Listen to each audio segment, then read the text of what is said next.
Haleluya, haleluya, haleluya. Shalom. Hari ini kita akan belajar kebenaran firman Tuhan dan saya berikan tema apabila ia jatuh tidak sampai tergeletak. Siapa yang tidak pernah jatuh? Siapa yang tidak pernah mengalami kegagalan? Tentu semua orang pernah mengalaminya dalam berbagai hal seperti studi, pekerjaan, atau hubungan. Orang yang paling sukses sekalipun pernah gagal dalam usaha-usahanya, dan orang yang paling bahagia sekalipun pernah mengalami kegagalan dalam suatu hubungan. Karena justru mereka yang sukses adalah mereka yang mengalami lebih banyak kegagalan namun selalu mampu berdiri kembali. Contoh penemu lampu pijar atau lampu bolam Thomas Alva Edison. Sejarah mencatat dia jatuh bangun sampai 999 kali sehingga dia mendapatkan lampu pijar. Coba dia berhenti di 999, itu tidak akan menemukan lampu pijar seperti yang dapat kita nikmati saat ini. Seorang anak yang baru mau belajar berdiri dan berjalan, orang tua selalu mendampinginya, mengawasinya, menopang kedua tangannya. Jika si anak itu jatuh, tidak sampai tergeletak dan menyakitkan. Tapi coba si anak itu tidak getol ataupun dia tidak berusaha langsung menyerah. Tentu ya seperti kita nggak bisa jalan, nggak bisa melangkah sampai hari ini. Seperti anak yang belajar sepeda untuk pertama kalinya tidaklah langsung dilepas begitu saja, melainkan dibimbing dan selalu dipegang, supaya apabila terjatuh tidak akan parah dan tidak terlalu menyakitkan. Begitu juga Tuhan terhadap kita. Untuk mencapai tujuan yang lebih besar, kita harus berusaha lebih keras dan kita mungkin akan terjatuh lebih sering. Namun dalam proses yang berat itu kita tidak sendirian. Tidak akan pernah sendirian. Kita berjalan bersama Yesus dan berbagi beban dengannya. Itulah sebabnya di dalam Mazmur pasal 37 ayat 23 dan 24 dikatakan, Tuhan menetapkan langkah-langkah orang yang hidupnya berkenan kepadanya. Apabila ia jatuh tidaklah sampai tergeletak sebab Tuhan menopang tangannya. Ada suatu saat seorang anak Tuhan dibawa Tuhan jalan-jalan ke pinggir pantai. Dalam perjalanan hidupnya, ketika dia senang, ketika dia bersuka cita, maka di dalam perjalanan hidupnya di tepi pantai dia melihat bekas telapak kaki ada 4, ada 2 pasang, Bapak Saudara. Tapi suatu saat ketika dia mengalami kesusahan, maka bekas telapak kaki itu tinggal 2 dan yang 2 lagi tidak ada.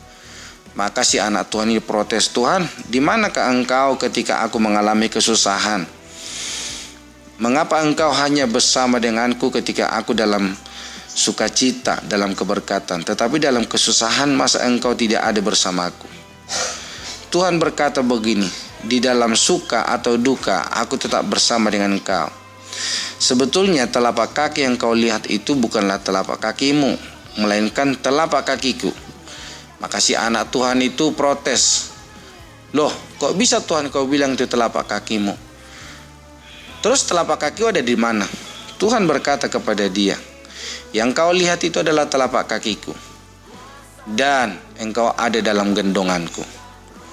Bapak Ibu saudara-saudara Tuhan, itulah sebabnya di dalam firman Allah berkata, sampai masa tuamu aku tetap dia dan sampai masa putih rambutmu aku menggendong kamu.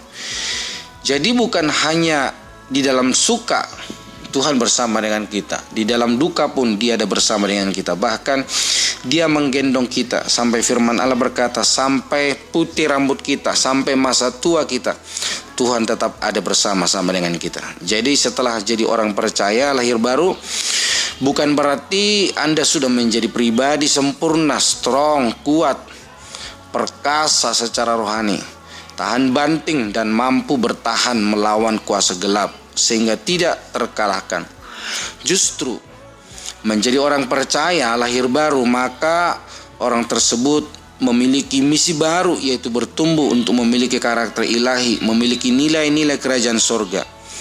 Namun perlu disadari, sekalipun sudah lahir baru, mereka memiliki kelemahan dan kekurangan. Apa yang menjadi ikatan saat belum lahir baru, itu yang akan dipakai iblis untuk menjatuhkannya kembali. Sehingga jika tidak berjalan menurut keturunan Roh Kudus, tuntunan Roh Kudus, maka bisa jatuh ke dalam dosa yang sama atau yang belum pernah dilakukannya. Iblis selalu berusaha menjatuhkan anak-anak Tuhan. Iblis selalu berusaha menggocok dan mengacaukan kehidupan anak-anak Tuhan. Iblis selalu berusaha mengelabui manusia dengan membuat manusia beranggapan bahwa semua masalah yang terjadi atas manusia adalah perbuatan Tuhan. Seperti kisah Ayub misalnya, yang begitu saleh, takut akan Allah, mengalami begitu banyak badai masalah dalam kehidupannya. Iblis yang begitu licik sangat berperan besar dalam menjatuhkan kesalehan dan kesetiaan Ayub. Nah, bagi saudara dan saya sebagai orang-orang percaya, iblis pun tidak tinggal diam untuk menjatuhkan saudara dan saya. Misalnya dalam hidup orang yang lahir baru, kalau dulu lemahnya dalam hal keuangan, uang yang dia pegang apakah milik keluarga, apakah milik perusahaan atau instansi tertentu, pasti kepakai atau dimakan olehnya atau raib. Nah, itu bisa terulang kembali saat ia sudah lahir baru.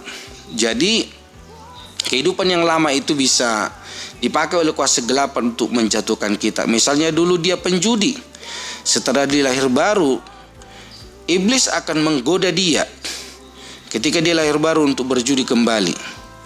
Dulu dia pemabuk, itu pun akan dipakai oleh si iblis. Dia akan digoda kembali untuk dia mabuk, minum minuman keras. Dulu dia selalu melakukan kekerasan, itu pun akan dipakai oleh iblis untuk menjatuhkannya. Dulu dia penzina, dulu dia pencuri. Jadi Bapak Ibu Saudaraku kasih Tuhan, jangan pikir setelah lahir baru semua langsung hilang. Si iblis akan kembali ke rumahmu yang sudah tersapu bersih jika Anda tidak berjalan dengan tuntunan Roh Kudus. Anda bisa jatuh dan lebih jahat dari sebelumnya. Dan apa yang belum pernah Anda lakukan, bisa itu terjadi, menjatuhkan kesetiaanmu kepada Tuhan.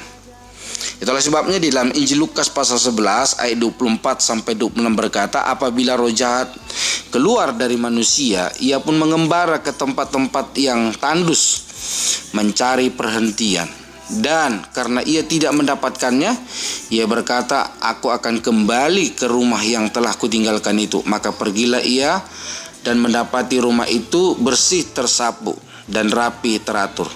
Lalu ia keluar dan mengajak 7 roh lain yang lebih jahat daripadanya, dan mereka masuk dan berdiam di situ. Maka akhirnya keadaan orang itu lebih buruk daripada keadaannya semula. Jadi Bapak Ibu Saudaraku kasih Tuhan, perlu berhati-hati untuk saudara dan saya. Kita bisa jatuh, tapi ingat, tidak sampai tergeletak jika Anda mau dituntun oleh kuasa Roh Kudus. Dan firman itu kembali berkata, berkenan, yang artinya apa yang kita lakukan sesuai dengan harapan orang tersebut. Atau dengan kata lain, kita melakukan apa yang menjadi keinginan atau kesukaan orang tersebut. Jika kita ingin berkenan kepada manusia, misal kepada bos kita, maka kita akan melakukan apa saja yang bos kita perintahkan. Atau kita memberikan bos kita sesuatu yang sangat ia sukai. Berkenan kepada manusia memang baik, tetapi seharusnya kita harus hidup lebih berkenan kepada Allah daripada kepada manusia. Galatia pasal 1 ayat 10 berkata, jadi bagaimana sekarang, adakah ku cari kesukaan manusia atau kesukaan Allah? Apakah aku coba berkenan kepada manusia? Sekiranya aku masih mau mencoba berkenan kepada manusia, maka aku bukanlah hamba Kristus. Berkenan kepada Allah berarti kita melakukan kehendak Tuhan, kehendak Allah, sama seperti Yesus yang mau merendahkan diri dibaptis oleh Yohanes Pembaptis, yang menandakan bahwa Yesus siap menjalankan tugasnya di dunia ini untuk mengabarkan kabar keselamatan. Pada saat itulah Allah Bapa berfirman, inilah anakku yang kukasihi, kepadanya lah aku berkenan. Janji Tuhan terhadap orang-orang yang berkenan kepada Tuhan, bahwa Tuhan akan menetapkan langkah-langkah orang-orang tersebut. serta tidak akan membiarkan orang itu tergeletak. Memang Tuhan tidak pernah menjanjikan bahwa orang tersebut tidak akan pernah jatuh, tetapi janji Tuhan adalah bahwa walaupun orang tersebut jatuh, ia tidak akan jatuh tertimpa tangga, tergeletak dan tidak dapat bangkit kembali. Tetapi Tuhan akan menopang tangannya sehingga ia akan mampu bangkit kembali dari kejatuhannya. Memang kita tidak berharap bahwa kita akan jatuh, tetapi kadang-kadang peristiwa ketika kita mampu bangkit dari kejatuhan kita justru bisa menjadi berkat bagi kita dan juga bagi orang lain. Saya tidak tahu bagaimana pengalaman hidup Anda masing-masing. Mungkin ada di antara kita yang sudah pernah mengalami mujizat atau sudah pernah mengalami perlindungan Tuhan yang menjaga kita sehingga kita tidak sampai tergeletak. Firman Tuhan berkata bahwa kemalangan orang benar banyak, tetapi Tuhan melepaskan dia dari semuanya itu. Kita hidup dalam dunia yang penuh dengan permasalahan, tetapi selama Tuhan menopang kita dengan tangannya, bahkan memegang kita dengan tangan kanannya, maka kita tidak perlu takut karena Tuhan akan meneguhkan kita dan menolong kita, bahkan akan membawa kita kepada kemenangan. Sebagai ayat terakhir di dalam Yesaya pasal 41 ayat yang ke-10 dikatakan, janganlah takut sebab aku menyertai engkau, janganlah bimbang sebab aku ini Allahmu, aku akan meneguhkan bahkan akan menolong engkau, aku akan memegang engkau dengan tangan kananku yang membawa kemenangan. Tuhan Yesus memberkati kita semua. Amin.